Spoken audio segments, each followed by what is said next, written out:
Brett, the stock picker here. All right, let's do this. You ready for the picks? Spent a lot of time researching this and picking the best of the best. So you can choose your favorites out of here, what sectors you like. So here we go, starting from the top. So MU, so Micron.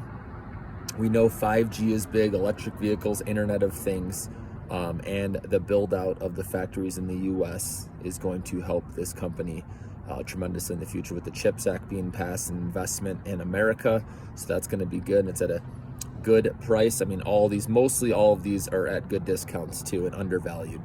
Next is Amazon. We know they had a bad earnings report, but this is a chance to buy this company at really low prices. We know they're not going anywhere in the future, and they're in everything cloud, right? Their AWS is big. That's where their profitability comes, and that'll keep growing. Google Ads, YouTube, Google Search. Axum, their FDA approved fast acting depression drug, that'll be rolling out in the fourth quarter. And then INND, Interscope Hearing Technologies, so the over-the-counter hearing aids that got FDA approval, that's also rolling out in quarter four, so like that one as well. Disney with their parks, their streaming, ESPN and travel, that's not going anywhere either. And then Fulgent, FLGT, for genome sequencing, so detecting diseases ahead of time, like for example cancer. This company's been huge with COVID. And then ASML for EUV lithography. They have a monopoly on the market. They supply these to TSMC, Taiwan Semiconductors, also Intel. So they are definitely needed. And then Snap for their augmented reality and also social media. And they have that young following, which they'll grow up and keep using Snapchat in the future. GNRC for backup power, because we know weather and storms are going to be an issue with climate change. So backup power is so important. We got Boeing, because they have a duopoly with Airbus. And also, not only that, they're in space, the space sector, as well as defense, which is big with countries with their militaries right now. Fix my hat here. Next, we got Blue Jay Mining, BLLYF. This is rare earth metals in Greenland that Jeff Bezos and Bill Gates are behind.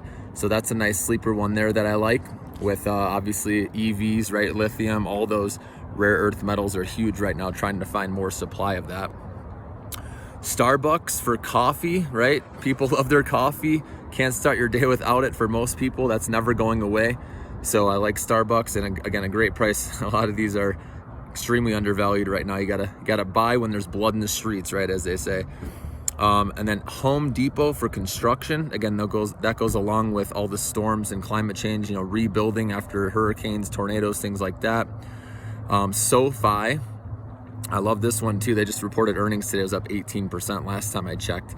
And again, great price. But that one, student loans, with that moratorium ending at the end of the year, that's going to be a huge catalyst for the company. And then also rising interest rates. They have their banking charter, so that's going to help too. Should benefit with the other banks. And then Ford, got to have an EV stock here, and I like this one the most because it is undervalued. I mean, compared to Tesla, it's ridiculously undervalued. But it's the electric vehicle sector, and they have a 4% dividend, so that's really nice. And then QuantumScape, this is solid state batteries, which we're still a little bit of ways away. Maybe by 2025, 2026, this could be a possibility. But if that does make it to market, that's going to be huge. That stock went to 100 at one point in the day, and now you can get it back below where the SPAC started at $10 a share last time I checked. Then we got Roku stock, which is the platform for all streaming. You got ads, original content. So I like that one with the streaming play.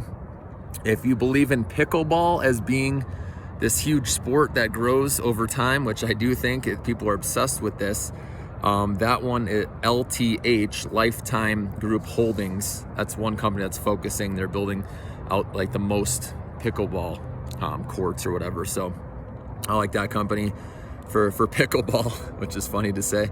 And then Moderna, so not only their COVID boosters, but also their cancer vaccines, which will be the next phase of growth for them, I believe. And they have that first mover advantage. Again, they have the credibility with coming out with the COVID vaccine. So I like them in the future.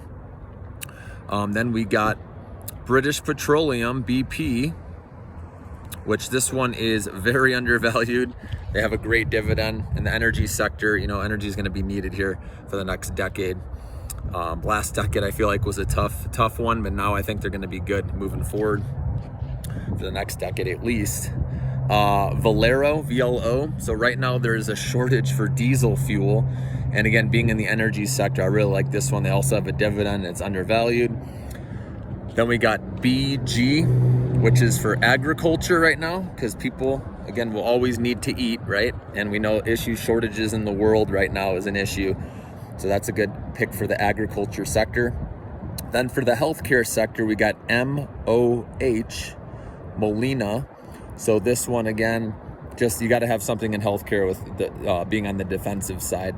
And that one had a great earnings report and price targets boosted. So I like that one. And then ALB. So Albemarle, this is lithium. Again, it's the only one in the US, you know, producing lithium right now, which is huge. I mean, supposedly some other ones may come on the line in the future, but they're still a ways away. But ALB right now is the only one producing lithium right now in the US last time I checked. And then a few others that are overvalued right now, but I still like long-term that I wanted to mention. CrowdStrike, that's cybersecurity. You got to have something in that industry. So I like that one. We got TTD.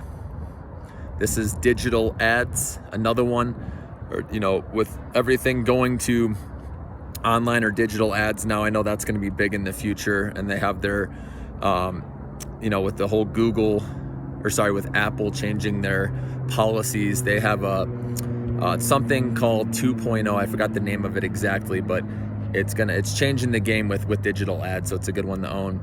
They're the leader in that sector. And then Chewy for pet e-commerce. Obviously during the pandemic, a lot of people picked up pets, and that's not going away anytime soon. So I like that sector as well. So that is my top 30 right there. And like I said, I've done a lot of research with these, and these are mostly undervalued here, where you're getting bang for your buck. And in the future, you know, you're going to make some money off of these the longer you hold them. So we got the Fed meeting where they're going to raise rates tomorrow. So as soon as they do that and that's priced in, it might be a good time to start a position in these. I recommend dollar cost averaging. So I would just start with a little bit to start. And then, you know, each month, if you want to just add a little bit, you know, whether you want to do 1/4 at a time or 1/3, totally up to you. But that's how I'm going to play it. So have a good one, everyone.